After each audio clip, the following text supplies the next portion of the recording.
Right now, it is time to bring in Ruth Epstein. Of course, Ruth covers our area from the Republican American. You can find Republican American online, rep-am.com.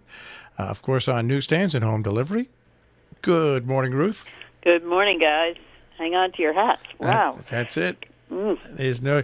If you've got hat head this morning, it's lucky because you've got the hat sealed to the top of your head. Right. It's unbelievable. It really is.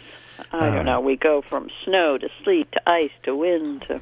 So the big news last week, Ruth, was that at a town meeting attended by 3 people, the lease was approved for Tri-State Public Communications for 67 Main. well, that shows that people are happy with what you're doing. You would think so, or else they just didn't give a damn. No. I think they love you, and glad to have you. A lot different from the earlier days. Oh, yeah. Mm-hmm. We won't go there, though. All right. So, our big meeting was in Canaan. The ZBA last Wednesday, held its final meeting on the Metcalf cease and desist order, and it was lifted. As you know, Metcalf was accused of producing hot patch on his property there on Allendale Road, and the ZBA concluded that it is a non-conforming use, which gives Mr. Metcalf a wide breadth of abilities on that property. They started off; they were expecting a little tense moment because it's been a very emotional subject, and so the resident state trooper, was there to lead anybody out who might have been disruptive, as Chairman Brian Allen announced at the beginning. But it was quiet, and now that one is done, but the other one, his application for hot patch on the other side of the road is still in Supreme Court. So it's been a very contentious, and upsetting to both sides. It's been something to follow. But you know what? In Canaan, it's gone right through. I mean, compare that to the tensions that are in Salisbury with Lime Rock and stuff like that. These issues are contentious, and at least the public is involved, and you can't ask for any more than that. Well, and I must say I was impressed with how the board dealt with it. I mean, that was a very tough thing to have to decide, and you're facing your neighbors who are very upset, and I thought they handled the board members really handled it well. I thought so. Onward and up with that. It was a very busy weekend. I was all over the place. We had the Pinewood Derby in Canaan, which is one of the few scout in the area that runs those things, and that was mobbed with kids and parents and everybody else. It was a great talk at the Scoville Library in conjunction with the Salisbury Association's Community Events Committee on the Gilded Age, and the lady Francine Segan did a fabulous job and really entertained well.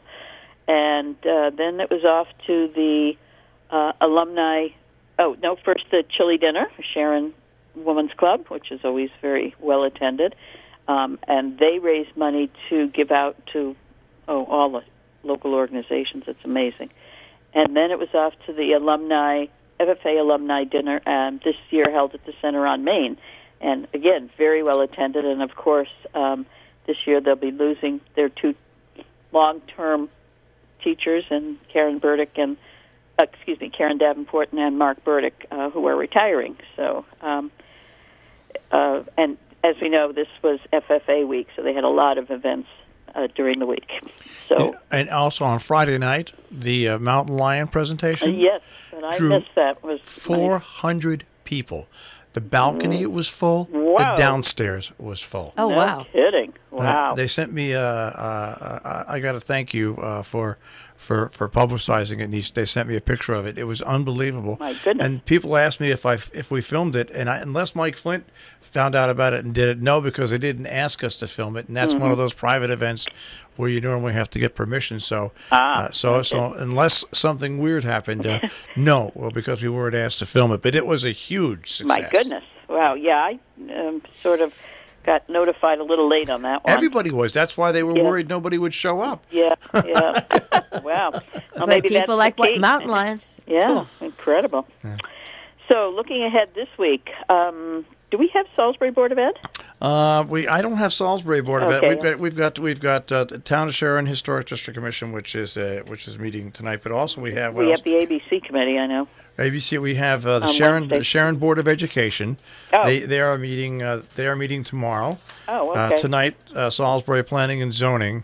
Like I said, tomorrow the Sharon Board of Education and the Sharon Board of Selectmen have a regular meeting on Tuesday.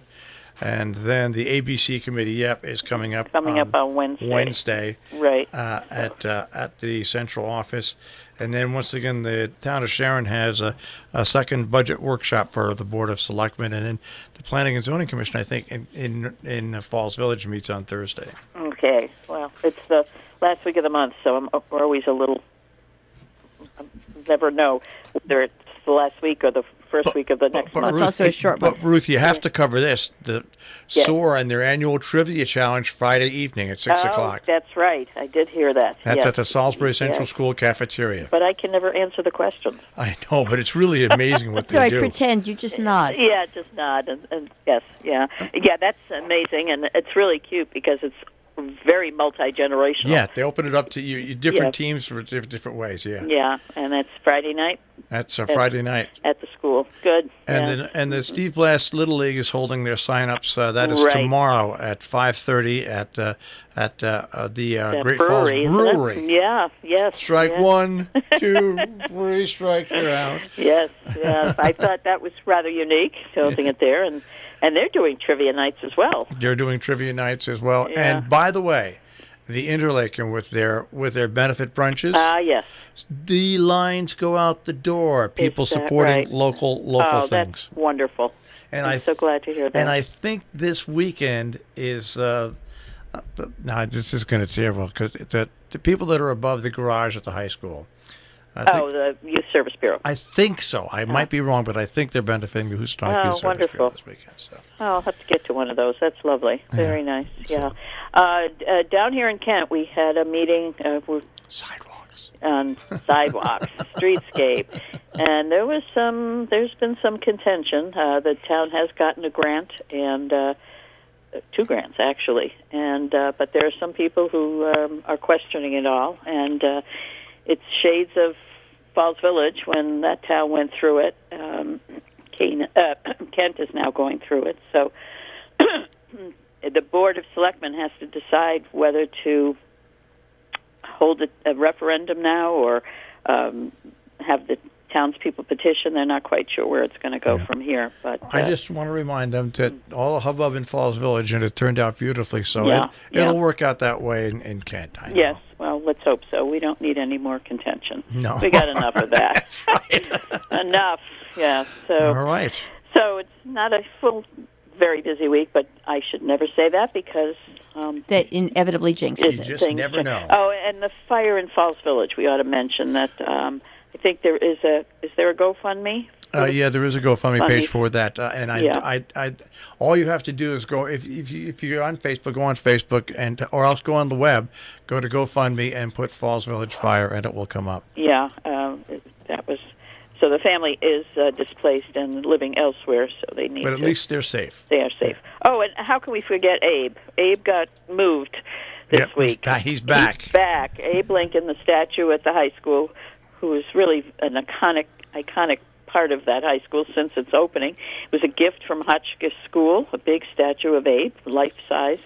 It was off in a corner for a long time, and now it's back in the front, hallway. As soon as you walk in, he's staring you in the face. We used to move Abe around all the time when I was in high heard there were some pranksters. Actually, it got out of hand at one point. I did. It got broken. Abe got broken. And had to be sent to New Hampshire. But that to get was fixed. with us. That wasn't my class. No. Good. Okay. Well, that's glad to hear that. All right. But Jeff Lloyd and the custodial group and the alumni helped pay for the move, and now he's back safely ensconced in a beautiful glass case and greeting everybody who comes through. All right. Which is nice. I'm just glad. Yay for Honest Abe. The next statue that gets put up there is for Pam. Well, put that back in the corner. You've already had Marshall's on the statue committee, right? All right. All right, guys. Ruth. Have a good week. Thanks. Take You care. too. All right, take care. Bye-bye. Bye. Ruth Epstein from the Republican American with our Republican American Report. You can find Ruth, of course, online at RobinHoodRadio.com. Click on On-Demand. Click on, of course, our On-Demand page and Ruth Epstein, the Republican American Report.